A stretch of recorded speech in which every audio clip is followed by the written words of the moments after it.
Ambassadors, ہمارے P T I کے federal ministers Atif Khan اور یاسر, ٹورزم منسٹرز فرام کے پی اینڈ پنجاب. میں آج خاص طور پہ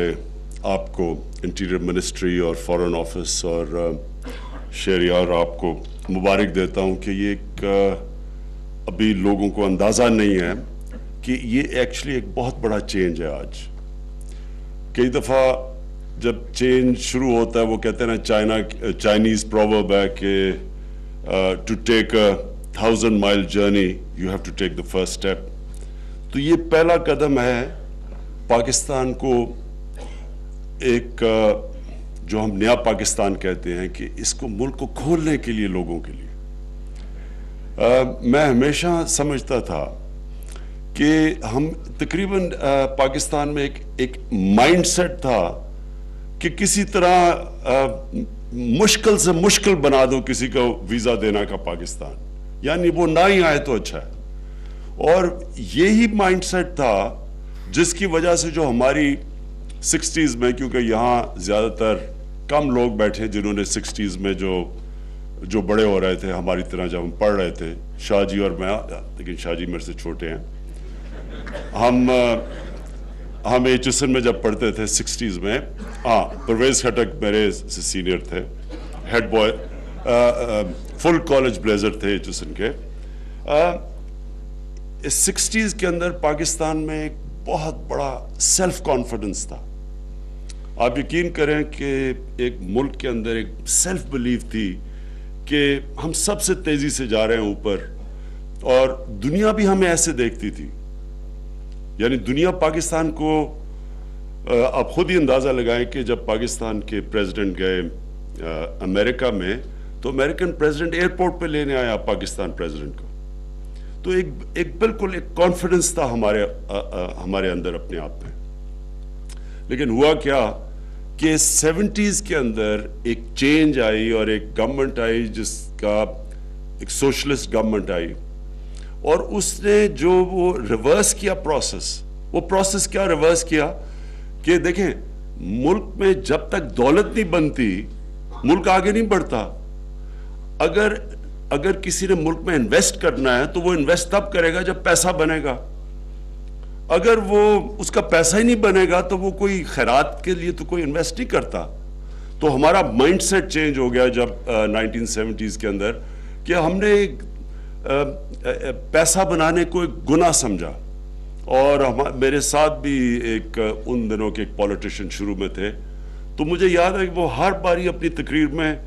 سرمایہ کار اور جاگیردار کو برا کہہ کے شروع کرتے تھے تقریر. تو یہ جو مائنڈ سیٹ ہے, میں یہ کہہ رہا ہوں یہ کیوں بڑا امپورٹنٹ ہے چینج, کہ چینج گراؤنڈ پہ بعد میں آتا ہے, پہلے ذہن میں آتا ہے. تو یہ جو آج کا چینج ہے یہ اس لیے امپورٹنٹ ہے کہ جس طرح ہم نے اپنا مائنڈ سیٹ ہمارا چینج ہوا کہ ہم نے ویلتھ کریشن کو گناہ کر دیا, پیسہ میکنگ پروفٹس کو برا کر دیا. پروفیٹیئرنگ نہیں, کہ یعنی اگر آدمی ایک پیسہ بناتا ہے کسی پروجیکٹ سے تو اس کے خلاف ایک قسم کا حسد ہو گیا کہ یہ جس طرح کوئی غلط کام کر رہا ہے. اور وہ بہت بڑا نقصان اس مائنڈ سیٹ نے پاکستان کو دیا کہ جو ملک سب سے تیزی سے ترقی کر رہا تھا. اور 60s میں پاکستان کی industrial production Philippines, Thailand اور Malaysia, Indonesia, Malaysia, Thailand کی کمبائنڈ انڈسٹریل پروڈکشن پاکستان سے کم تھی 60s میں. تو وہی ملک پھر آہستہ آہستہ ہم نے دیکھا کہ باقی لوگ ہمیں پیچھے چھوڑ گئے. تو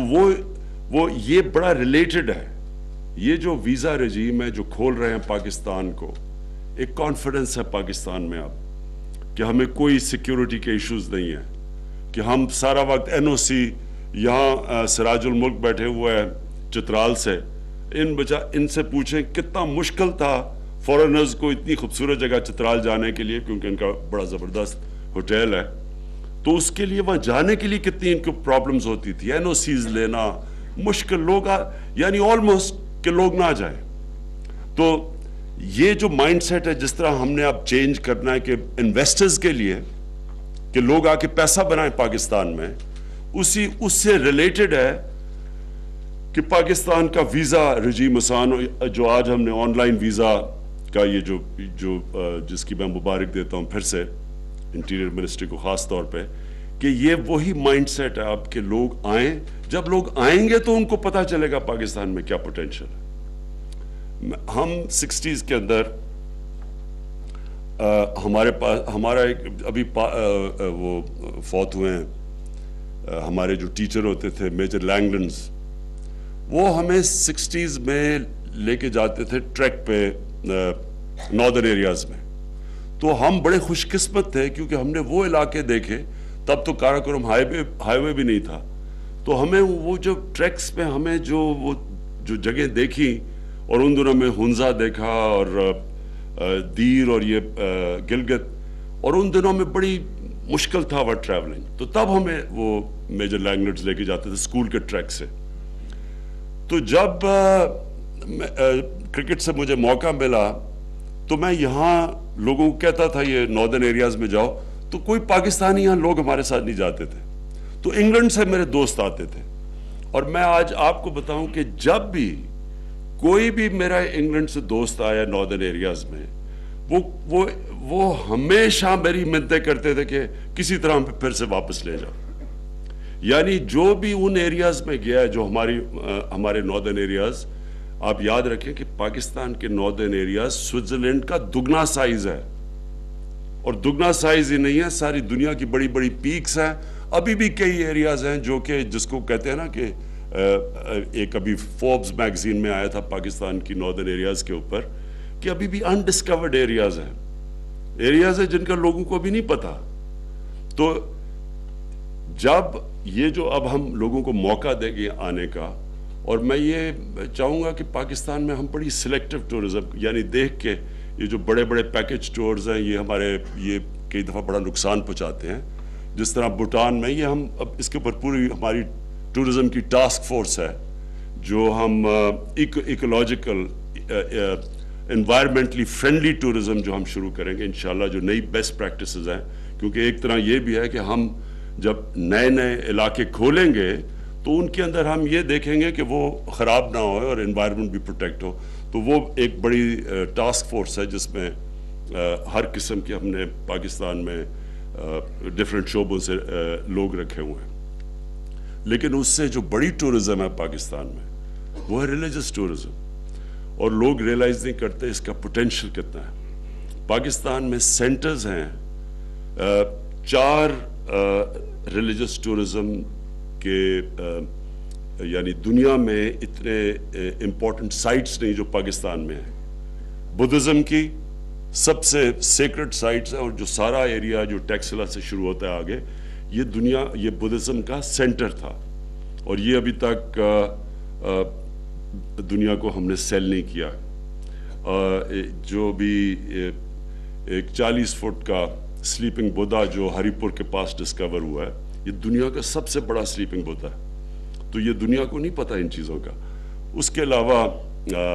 سکھزم کا تو ہمیں پتہ ہے، کرتارپور اور پھر ننکانہ صاحب،